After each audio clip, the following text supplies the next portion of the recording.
Hello दोस्तों, स्वागत करता हूं मैं आपका Valmiki institute of accounts and technology में। Find output in C language की इस सीरीज में आज हम लोग देख रहे हैं क्वेश्चन 61। दोस्तों, यहाँ पर 5 लाइनों का सिंपल सा कोड लिखा हुआ है और आप यहाँ ध्यान देंगे तो आपको सभी जो एक्सप्रेशन है वो असाइनमेंट ऑपरेटर्स के यूज किए हुए हैं। और अपने पिछले कुछ वीडियोज़ में मैं असाइनमेंट ऑपरेटर्स के बारे में ही बताता चला आ रहा हूँ।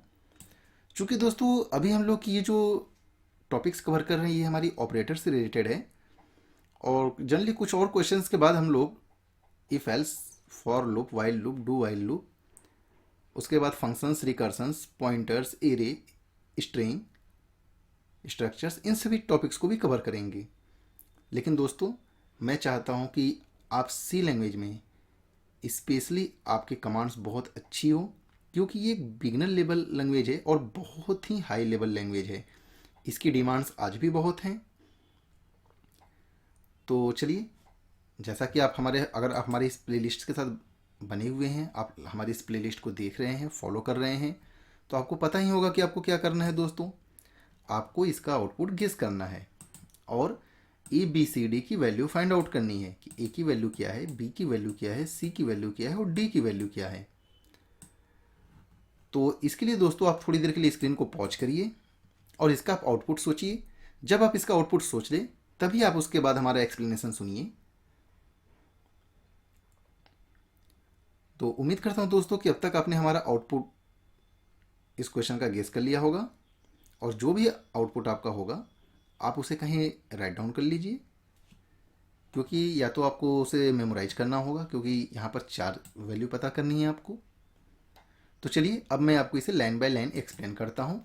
लेकिन एक्सप्लेन करने के पहले दोस्तों, यदि आप हमारे इस चैनल पर पहली बार विजिट किए हैं तो आप हमारे इस चैनल को ज़रूर सब्सक्राइब कर लें और साथ ही बेल आइकॉन को प्रेस कर दें। और ये दोस्तों, अगर वीडियो अच्छी लगे तो आप अपने दोस्तों के बीच में इसे ज़रूर शेयर करें ताकि कोई दूसरा भी इसका बेनिफिट ले सके। तो यहाँ पर देखिए, मैं अब आपको एक्सप्लेन करके बताता हूँ। हमने यहाँ पर इंटीजर डेटा टाइप्स के यानी इंट डेटा टाइप के ए, बी, सी और डी, ये 4 वेरिएबल डिक्लेयर किए हैं, जिसमें कि एक में हमने टू इनिशियलाइज कर दिया है, बी सी डी के अंदर गार्बेज वैल्यू है भी। फिर यहाँ पर हमने एक एक्सप्रेशन लिखा हुआ है, यहाँ पर हमारा एक एक्सप्रेशन है और एक एक्सप्रेशन हमारा यहाँ पर है। तो इन सभी एक्सप्रेशंस को हमें एक एक करके सॉल्व करना है। तो चलिए मैं पहले एक्सप्रेशंस को यहाँ से कॉपी करता हूँ और यहाँ पर मैं इसे पेस्ट करता हूँ। लेकिन उसके पहले दोस्तों मुझे वैल्यू जिसकी फाइंड आउट करनी है मैं यहाँ लिख देता हूँ ए की, बी की, सी की और डी की। यहाँ पर मैंने दोस्तों इसलिए इसको राइट डाउन कर दिया है कि जो भी वैल्यूज चेंज होगी वो यहीं पर होंगी, मैं यहीं पर उसे लिखूंगा। तो फाइनली वैल्यू मैं यहाँ लिखूंगा, यानी ये ए बी सी डी की जो वैल्यू आएंगी वो चेंज होते होते मैं यहाँ पर उसे लिखूंगा। तो आप यहाँ पर उसे ध्यान दीजिएगा इस जगहों पे। अब इसके बाद जो है मैं इस एक्सप्रेशंस को सॉल्व करता हूँ।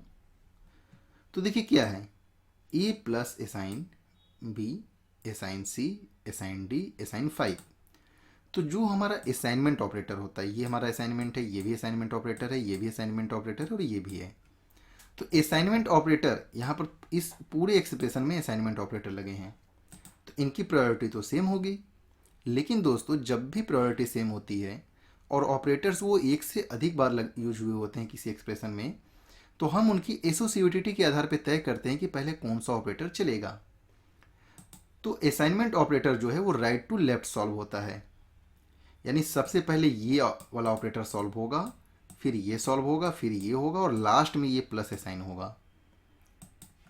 तो चलिए यहाँ पर हम लोग अब सॉल्व करते हैं। तो देखिए डी के अंदर क्या असाइन होगा, डी के अंदर होगा असाइन 5। तो मैं यहाँ डी के अंदर असाइन कर देता हूँ 5। अब मैं यहाँ पर जो है थोड़ा सा मैं इसे चेंज करता हूँ, क्योंकि ये असाइनमेंट ऑपरेटर थोड़ा कन्फ्यूजन पैदा करता है दोस्तों। अब यहाँ पे देखिए ये तो हमारा सॉल्व हो चुका है, डी के अंदर आ चुकी है वैल्यू 5, तो मैं इसे यहाँ से इतना हटा देता हूँ और डी में मैं जो असाइन हुआ है 5 मैं यहाँ लिख देता हूँ। अब सी में देखिए क्या असाइन होगा, डी होगा। डी की वैल्यू कितनी है 5, तो सी में क्या असाइन हो गया 5। और अब मैं इसे फिर एक कम कर देता हूँ यहाँ से। अब मैं डी हटाता हूँ। अब हमारा ये ऑपरेटर सॉल्व हो चुका है।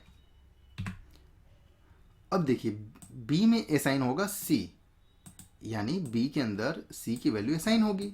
सी की वैल्यू क्या है 5, तो बी में क्या असाइन हो जाएगा, बी में असाइन हो जाएगा 5। मैं फिर इस बार इसे कॉपी करता हूँ और यहाँ पेस्ट करता हूँ और अब मैं इसे यहाँ से हटा देता हूँ। अब देखिए ये जो प्लस असाइन ऑपरेटर है इसके बारे में हम लोग अपने पिछले कुछ क्वेश्चंस में लगातार पढ़ते चले आ रहे हैं। इसका मतलब मैं फिर यहाँ लिख देता हूँ कि ए प्लस असाइन बी का मतलब होता है ए के अंदर असाइन करो ए प्लस बी। तो ए की वैल्यू क्या है, ए की वैल्यू है 2। ए की वैल्यू यहाँ देखिए ए की वैल्यू है 2, तो यहाँ पर ए की वैल्यू पहले मैं 2 लिख देता हूँ। तो इसका जो रिजल्ट आएगा मैं लिख देता हूँ ए असाइन 2 प्लस 5, यानी कि ए के अंदर क्या असाइन होगा, अब ए के अंदर असाइन होगा 7। तो जब ए के अंदर असाइन हो गया 7 तो यहाँ पर ये जो 2 है अब ये ए की वैल्यू चेंज हो जाएगी, यानी अब 2 से क्या हो जाएगा 7। अब ये 2 नहीं रहा, अब ये 7 हो चुका है। ये आपको ध्यान रखना होगा। अब हम लोग दूसरा एक्सप्रेशन लेते हैं।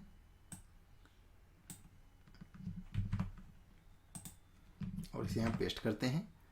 अब यहाँ देखिए A multiply assign B plus 2, तो बी प्लस 2, तो बी की वैल्यू कितनी है, यहाँ देखिए ऊपर, यहाँ पर मैंने सभी वैल्यू लिखी हुई है और सभी चेंज भी जो वैल्यू होंगी मैं यहीं पर करूँगा। तो बी की वैल्यू अभी है 5, तो यहाँ पर क्या होगा 5 प्लस 2, मैं कर देता हूँ 5 प्लस 2 और इसका जो रिजल्ट आएगा यानी कि 5 प्लस 2 का मतलब 7।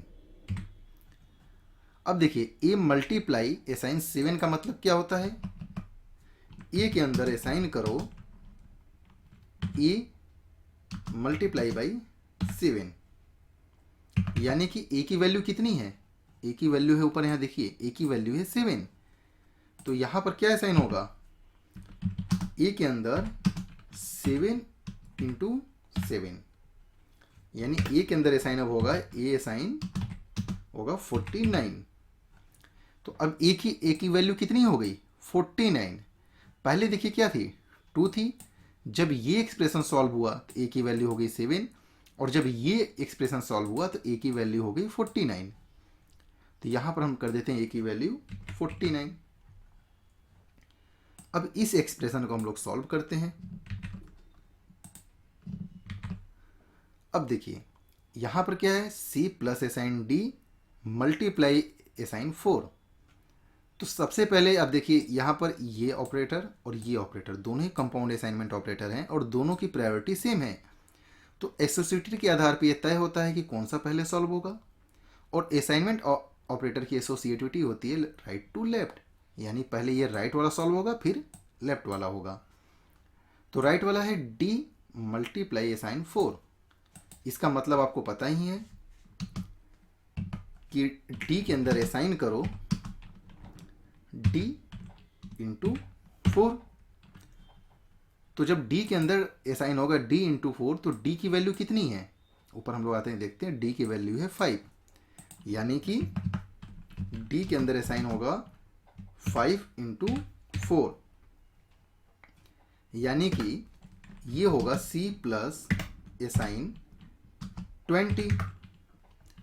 और डी के अंदर असाइन यहाँ क्या हुआ है, डी के अंदर यहाँ असाइन हो गया है, मैं एक लाइन आगे बढ़ा देता हूँ दोस्तों, डी के अंदर असाइन हो गया 20। तो डी के अंदर जब 20 असाइन हो गया तो मुझे डी की वैल्यू चेंज करनी होगी, 5 से अब इसे 20 करना होगा। अब देखिए यहाँ पर क्या है C plus assign 20। C plus assign 20 का मतलब दोस्तों कि सी के अंदर असाइन करो सी प्लस 20,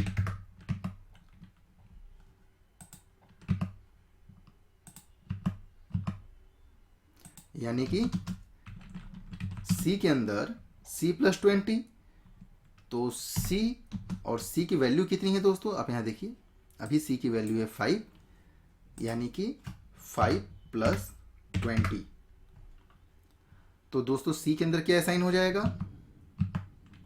सी के अंदर असाइन होगा 25। तो मैं सी की वैल्यू भी चेंज कर देता हूं 25। हमने इन तीनों एक्सप्रेशंस को सॉल्व कर लिया और सॉल्व करने पे हमें जो रिजल्ट्स मिले, ए की वैल्यू 49, बी की 5, सी की 25 और डी की 20। तो चलिए एक बार में हम लोग इसे बिल्ड एंड रन करके देखते हैं कि हमारा आउटपुट करेक्ट है या नहीं।